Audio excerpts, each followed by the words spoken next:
Welcome back to If I Die Tomorrow, the podcast where we explore the profound questions that arise when we contemplate our own morality. We've been doing this for a little while, and I'm so glad that you're still with me. Today, we're diving into a concept that has fascinated humanity for millennia, offering both comfort and challenge. We're talking today about reincarnation. And we'll be asking, as always, if I die tomorrow, how might this belief truly shape my life today? I know, another big heavy hitter. One of these days, maybe as we get used to understanding our mortality and having faith in what we see and how we feel and being more okay with the fact that we're not always going to be here, these won't actually seem so profound and they won't seem so weighted or loaded. What do you think? I'm going for that. The idea that we're discussing for reincarnation today is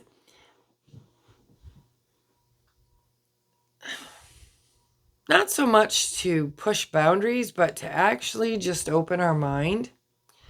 See, the idea that our consciousness, our soul, our very essence might continue beyond a single lifetime to be reborn into a new physical form is present in countless spiritual traditions and philosophical systems around the world. From the cynical nature of existence in Hinduism and Buddhism to ancient Egyptian beliefs about the transmigration of souls, and even echoes in certain Western philosophical schools. Sorry, some words are hard for me today. The notion of rebirth is deeply embedded in the human story,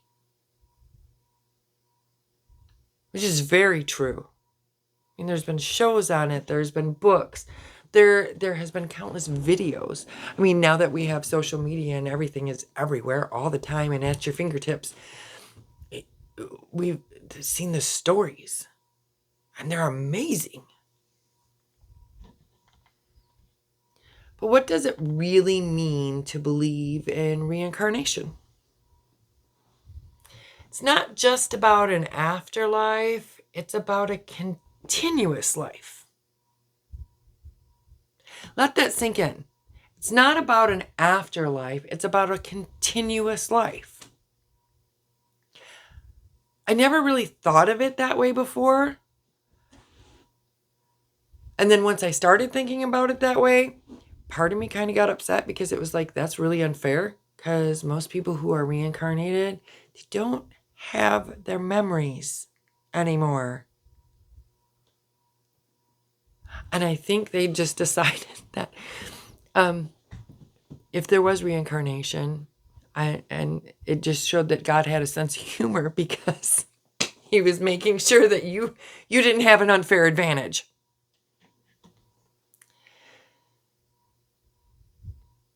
So in reincarnation, and not it just being about an afterlife, but a continuous life, it's a journey that transcends the boundaries of a single birth and a single death. If you believe your actions in this life could influence your next, it adds a whole new dimension to every decision, every interaction. And we never really stopped and thought about it that way before, did we? No, we did not. It was an abstract idea, and what I did today matters today, until we put it together with if I die tomorrow, and now we throw in reincarnation. So, how good or bad has your life been up until this point where we're now looking at it from this angle? Do we need to be worried? Probably just a little bit. I will not lie. Right now, we're going to break down some of the core tenets often associated with reincarnation.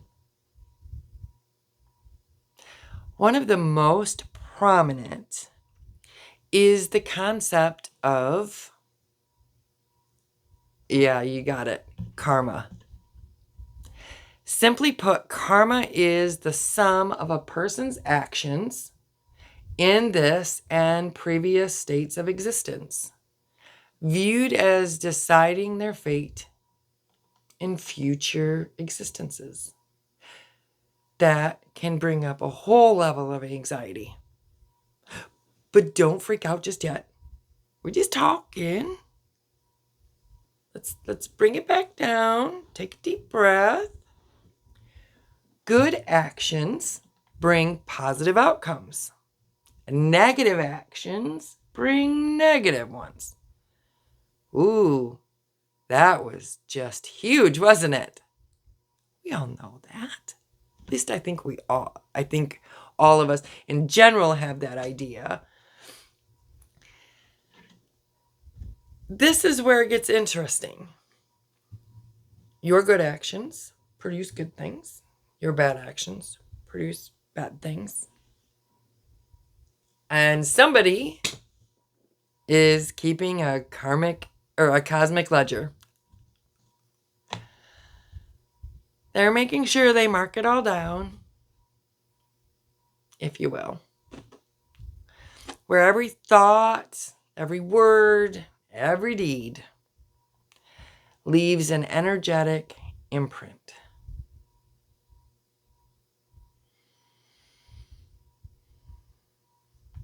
Now, if you truly embraced this idea that your current circumstances are, in part, a reflection of past actions, and your present actions are sowing the seeds for your future, how would that change the way you live?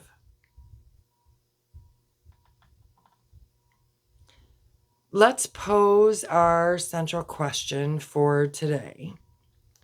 If I die tomorrow and I believe in reincarnation, how does that transform my outlook, my choices, my very being today?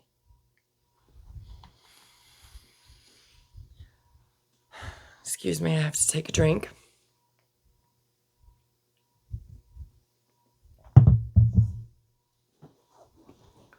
Thank you. Firstly, there's the concept of accountability. Even if you don't believe in reincarnation, there is a concept called accountability, and you have to live it every day of this life.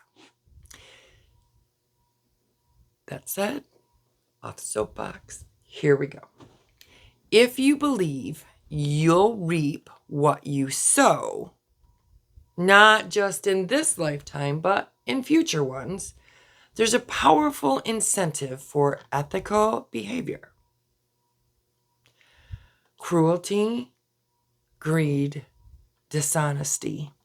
These wouldn't just harm others. They would, in essence, harm your future self.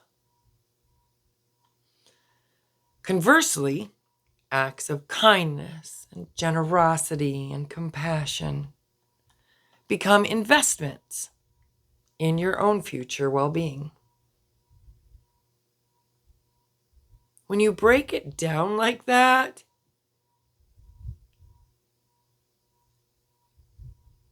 I really hope there isn't a ledger. Not because I think that I've done a whole bunch of horrible things, but I believe in my heart that I am a sum of more than my choices. So in some respects, I have a little bit of a hard time thinking that with reincarnation, that is all I am, is the sum of my choices. I am learning with you today. I am open to the idea of. I also do not want to give myself a panic attack that I might have been really bad in the previous life, that I have some of these things that I have to deal with today. So I don't want to put everything into that. However, I do believe if you put good out into the world, good will find its way back to you. I also believe that by adding this into our question of if I die tomorrow and looking at it from that the desire to do good shifts from a purely altruistic impulse to a deeply self-interested, yet ultimately beneficial strategy for soul progression. Now you understand why I said what I said. I'm trying to figure it out. And I'm being open and honest with you. And I would love to hear your thoughts on this and expand and give me another perspective. Think about relationships. If you believe you might encounter the same souls across different lifetimes, perhaps even playing different roles, a friend becomes a sibling, a rival becomes a teacher, it could foster a deeper sense of connection and forgiveness. Conflict might be viewed not just as a current disagreement, but as an opportunity for karmic resolution, for growth that spans many lifetimes. Then there's the alleviation of the fear of death. Because it really would. If you truly believed in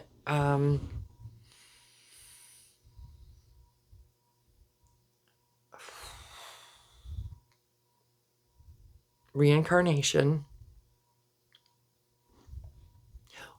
there really isn't anything to be afraid of as far as death goes. For many, death is the ultimate unknown, the terrifying end. But if death is merely a transition, a shedding of one costume before donning another, the fear might lessen considerably. Because, yeah, what is there to be scared of? Okay, so I go to sleep for a while, I wake up in a new body, ta-da!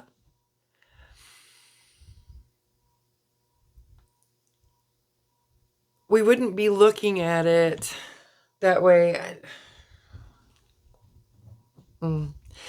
We wouldn't be thinking it's, that it's not the end.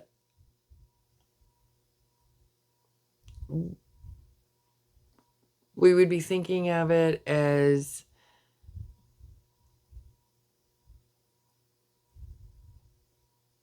the beginning of a new chapter, not the end of the whole damn book. This doesn't mean that life loses its preciousness. In fact, it might intensify it. Each lifetime becomes a valuable opportunity to learn, to grow, to evolve, to clear karmic debts, and to accumulate positive experiences.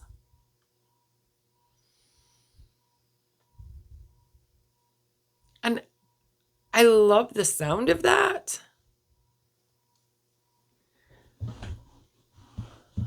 I just wonder, at what point has our soul worked enough to just go home. That's just one of my thoughts. And I know, again, sometimes I say things out loud that maybe I shouldn't, but I do it anyway. Now, having said all of that, this brings us to the idea of purpose. And we talked about that in the last one, where maybe our purpose is actually just to love. However, many reincarnation philosophies suggest that we come back to Earth to learn specific lessons. Which is, yeah, it's one of the things that I've heard, that you reincarnate because your soul hasn't learned the lessons that it needed to learn in this lifetime, so it needs to come back the next lifetime.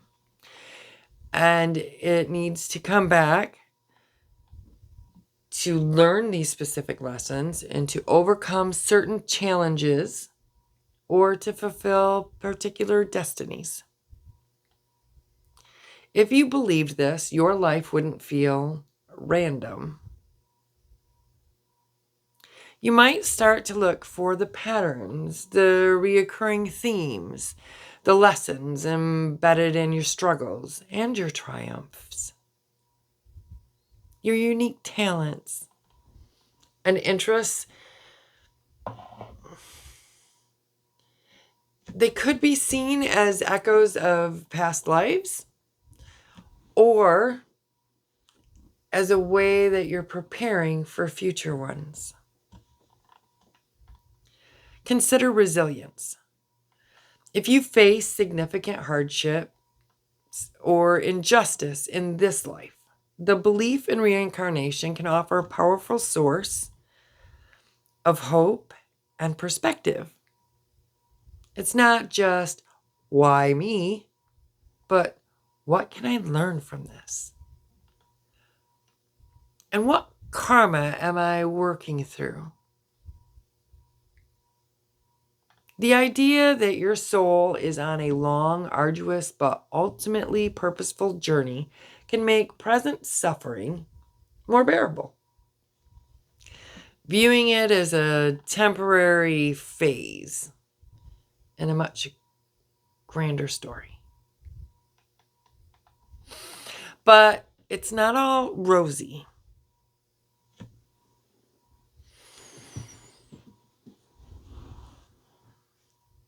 It doesn't even sound all rosy. I mean, my brain's already on the other side. The concept of reincarnation can also bring its own set of challenges and anxieties. What if I make a mistake? What if I incur negative karma that follows me for lifetimes? What if I don't learn my lessons? Any is stubborn? Yeah, I hear you. Asking yourself these questions because you believe in reincarnation and karma, and this can all lead to a real sense of pressure, a desire to get it right in this lifetime, to avoid repeating past errors or creating new bad karma. And then there's the philosophical challenge of memory. Yep, like I told you, might be God's sense of humor going, yeah, I'm wiping it because not fair, just not fair. If we've lived before, why don't we remember? Different traditions offer various explanations. From the veil of forgetting necessary for new lessons to the idea that fragmented memories can surface through dreams, deja vu, or even past life regressions. And Some people will go to therapy for past life regressions, and it can be very, very interesting and eye-opening. And I don't fully understand it, but I'm not supposed to understand everything, am I? I have experienced deja vu. Any of you guys experienced deja vu? And when you do have deja vu, that feeling, I think that's what does it for me. Not that I remember something, it's the feeling. It's like it was imprinted on my soul. And I know I have to pay attention to it because it's important. But regardless of the lack of conscious recall, it really forces us to trust in a process we cannot fully grasp within our waking minds. Let's bring it back to our core question. If I die tomorrow and truly embrace the belief in reincarnation, what immediate shifts might occur in my life today?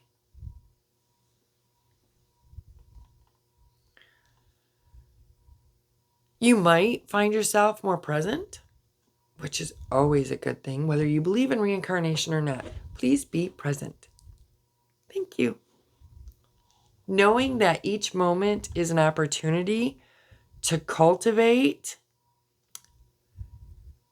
positivity, and for this topic's purposes, positive karma. You might pay closer attention to your thoughts, words, and inevitably your actions. You might be more mindful of the impact you have on others.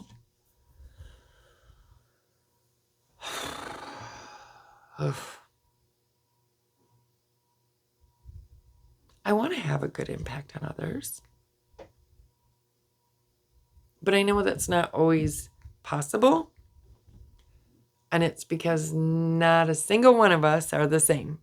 And you have to be okay with that.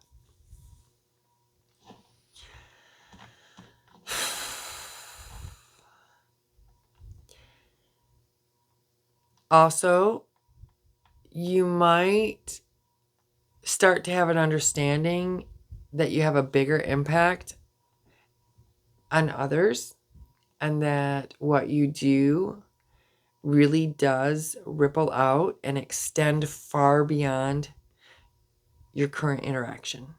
Again, full circle.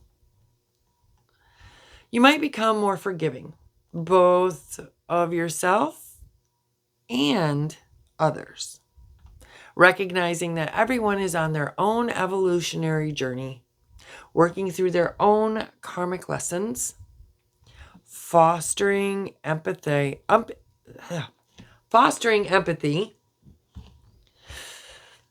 Mistakes become learning opportunities, not eternal. Yeah, internal as well. Damnations. Because we all know we are our worst critic. We are so hard on ourselves. So, please try not to be that hard on yourself. This might also cause you to pursue personal growth with greater zeal. The idea that you are continually evolving, shedding old patterns, and embracing new could motivate you to learn new skills, cultivate virtues, and overcome weaknesses, knowing that these efforts contribute to your soul's progress across many lifetimes. Perhaps most profoundly, you might live with a deeper sense of meaning. Life isn't just a fleeting blip. It's a chapter in an epic novel. Your struggles, your joys, your relationships. They all contribute to a larger narrative of soul evolution. This perspective can infuse everyday experiences with profound significance. Of course, belief in reincarnation is a personal journey. It's not for everyone. And even within traditions that embrace it, there are vast differences in interpretation.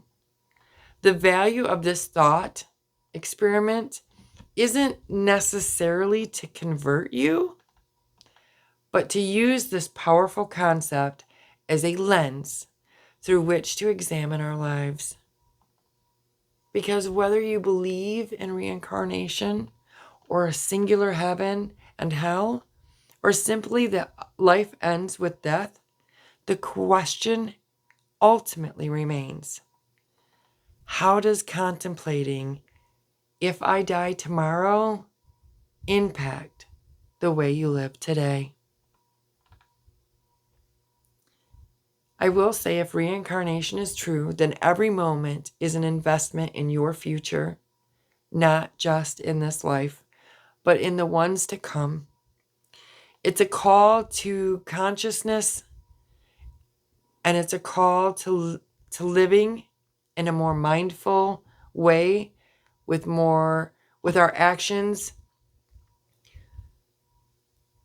having more purpose as we complete them, and cultivating compassion, and to pursuing self-improvement with a long-term spiritual vision. It suggests that the you of tomorrow, or the you of 1,000 years from now, is being shaped by the choices you make right now. As you go about your day, I invite you to ponder this.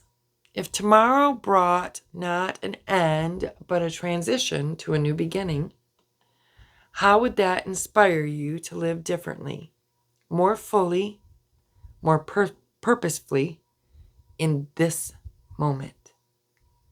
What karmic seeds are you planting today?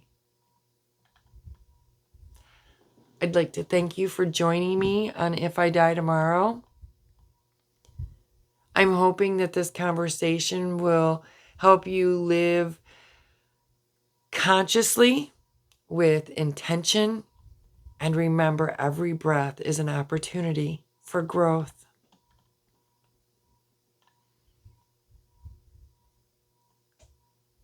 Also, please remember, be kind, be grateful, stay humble.